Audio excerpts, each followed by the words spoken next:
बहन का फोन आया है कि इतने साल बाद परदेश से आया है और मेरे बच्चे के हाथ पर 100 रुपल्ली रख कर गया है। मेरे हाथ में किसकी कहानी है नहीं पता, लेकिन जिसकी भी कहानी है ना, दिल रोने लगा ये सुनकर। परदेसी की कहानी है।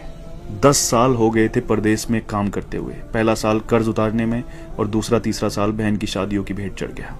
चौथे साल कुछ करके आने का सोचा तो पापा की तबीयत खराब हो गई, नहीं आ पाया। यहां तक कि पापा दुनिया छोड़कर चले गए तब भी नहीं आ पाया। बूढ़ी माँ घर में अकेली थी। आने का सोचा लेकिन कोई बचत नहीं थी, तो फिर परदेश से हिम्मत नहीं हुई कि इतने साल परदेश में रहकर खाली हाथ कैसे जाऊं। लेकिन माँ की जिद और बहनों ने कहा कि भाई आ जाओ, हमें कुछ नहीं चाहिए, बस आ जाओ कहा तो हिम्मत बढ़ी। कुछ उधार लिया, कुछ पास था जिससे टिकट करवाया और वापस ये सोचकर आ गया कि अब कोई बड़ी जिम्मेदारी तो है नहीं, यहीं पे कुछ कर लेंगे।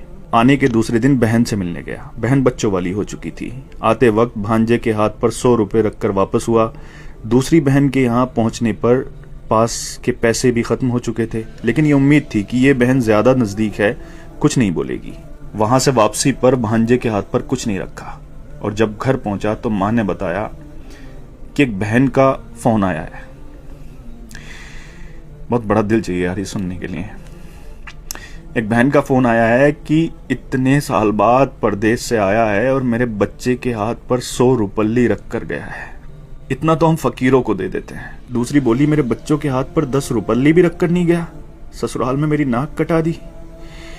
ये सब सुनकर मैं सुन्न रह गया और अब अपनी 10 साल की कमाइयों का हिसाब लगा रहा था। अरे यार, अगर पुराना घर छोड़कर नए घर में भी चले जाओ ना तो ख्वाब हमेशा पुराने घरों के आते हैं। और एक परदेसी तो अपना सब कुछ छोड़कर चला जाता है अपनों के लिए, अपनों को बसाने के लिए। लोग मेहनत करके पैसा कमाते हैं, लेकिन परदेसी मेहनत के साथ साथ अपनी उम्र को बेचकर पैसा कमाता है।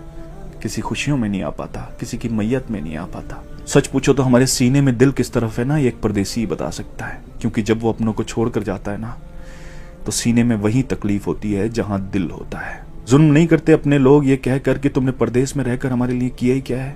अरे कसम खुदा की, अगर तुम्हें एहसास हो जाए, अंदाजा लग जाए ना कि उसने परदेश में रहकर तुम्हारे लिए क्या किया है, तो इस जबान को कटवाना पसंद करोगे, लेकिन कभी उसकी कुर्बानियों के खिलाफ बोलना पसंद नहीं करोगे। सच कहते हैं जिसका दर्द होता है उसकी तकलीफ को सिर्फ वही समझता है। परदेसी का दर्द सिर्फ वही समझ सकता है जिसने अपनों के लिए अपना घर छोड़ा हो।